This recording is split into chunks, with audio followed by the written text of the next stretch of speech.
Assalamualaikum warahmatullahi wabarakatuh. Halo teman-teman, sebelumnya perkenalkan dulu, nama saya Nailatul Mazaya.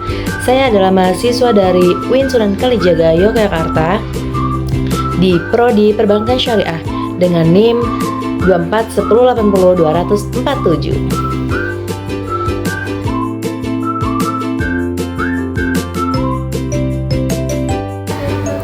Saya di sini akan menjelaskan materi peradaban Islam masa kenabian.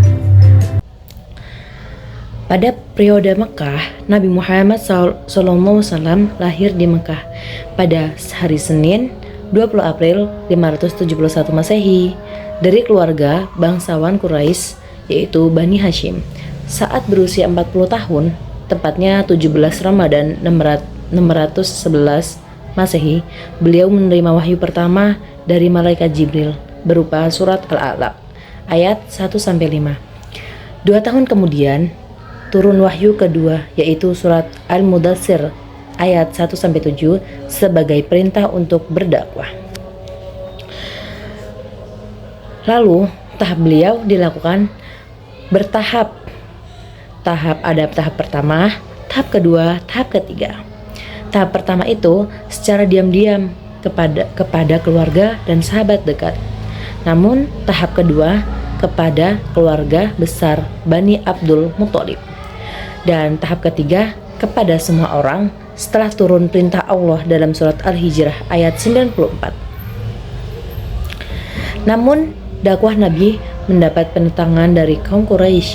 Mereka tidak percaya adanya hari kebangkitan, takut kehilangan pekerjaan karena berhentinya penjualan berhala, dan tidak suka ajaran tentang persamaan derajat antara budak dan bangsawan. Selain itu, mereka juga kuat memegang tradisi nenek moyang. Karena itu umat Islam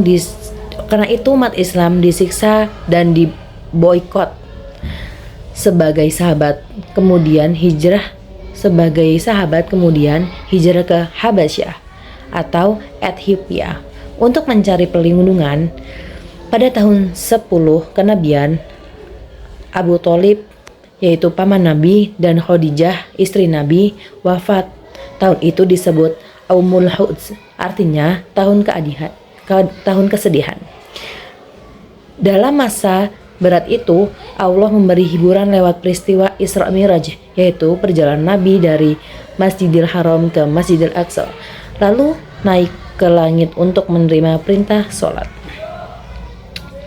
Beberapa waktu kemudian, datanglah kelompok orang dari Yathrib atau Madinah yang masuk Islam dan mengundang Nabi untuk hijrah ke sana.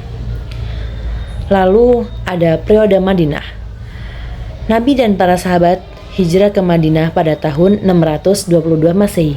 Di sana Nabi membangun masjid pertama di Kuba, lalu mempersaudarakan antara kaum Muhajirin pendatang dari Mekah dan kaum Ansor penduduk Madinah untuk menyatukan masyarakat yang beragam. Nabi membuat konstitusi atau piagam Madinah. Isi piagam Madinah itu antara lain, semua kelompok dianggap satu bangsa. Jika satu kelompok diserang, yang lain wajib membantu. Setiap kelompok bebas menjalankan agamanya. Tidak boleh membuat perjanjian dengan musuh tanpa izin bersama. Nabi Muhammad SAW menjadi pemimpin dan menyelesaikan masalah. Yang ketiga, Perang Badar.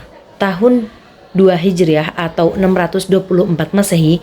Perang ini terjadi pada bulan Ramadan tahun kedua Hijriah. Pasukan Quraisy berjumlah 1000 orang di bawah pimpinan Abu Jahal, sedangkan kaum muslimin hanya 314 orang. Meskipun jumlahnya sedikit, umat Islam itu menang dan Abu Jahal tewas dalam pertempuran. Yang keempat ada Perang Uhud pada tahun 3 Hijrah atau 625 Masehi. Perang ini dipimpin oleh Abu Sufyan dengan 3.000 prajurit Quraisy untuk membalas kekalahan di Badar. Pasukan Islam berjumlah 1.000 orang, tetapi Abdullah bin Ubay yang munafik mundur bersama 300 pasukannya.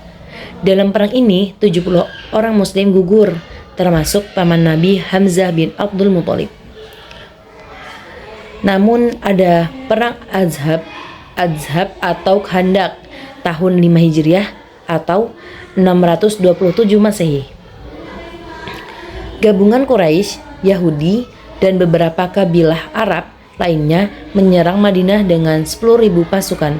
Atas saran Salman Al-Farisi, kaum muslimin menggali parit Khandak di sekitar kota untuk bertahan. Serangan besar itu berhasil digagalkan dan Madinah tetap aman. Yang keenam ada Perjanjian Hudaybiyah tahun 6 Hijriah.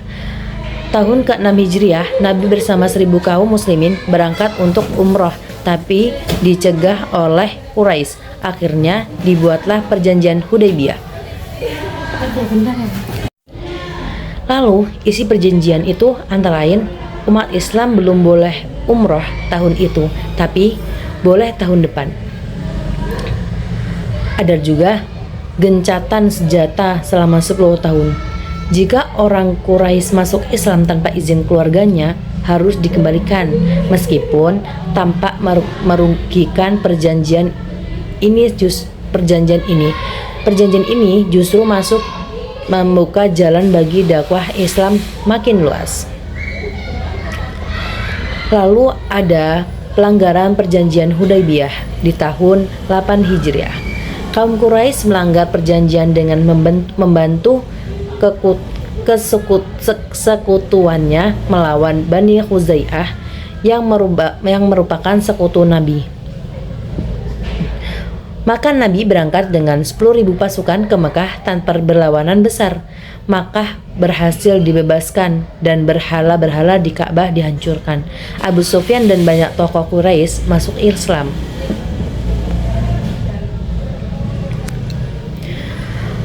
Dan pada saat Haji Wada tahun 10 Hijriah, tahun ke-10 Hijriah, Nabi menunaikan haji pertama dan terakhir dikenal sebagai Haji Wada. Dalam khutbah Haji Wada, beliau berpesan, jangan menumpahkan darah tanpa hak dan jangan mengambil harta orang lain dengan batil, jauhi riba dan kezaliman, dan perlakukan istri dan hamba sahaya dengan baik, tegakkan persaudaraan dan berpegang pada Al-Quran dan Sunnahnya. Setelah Haji Wada, Nabi wafat. Wafatnya Nabi Muhammad SAW pada hari Senin 12 Rabiul Awal tahun 11 Hijriah.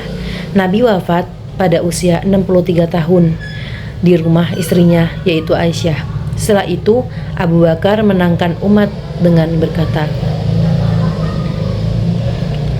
barang siapa menyembah Muhammad, maka Muhammad telah wafat.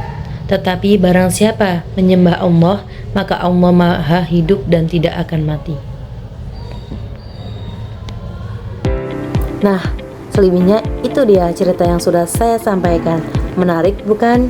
Kurang lebihnya bila ada salah, mohon dimaafkan ya. Dan kepada Allah saya mohon ampun. Jangan bosan-bosan bertemu dengan saya. Sampai jumpa di cerita-cerita selanjutnya. Waalaikumsalam warahmatullahi wabarakatuh. Bye.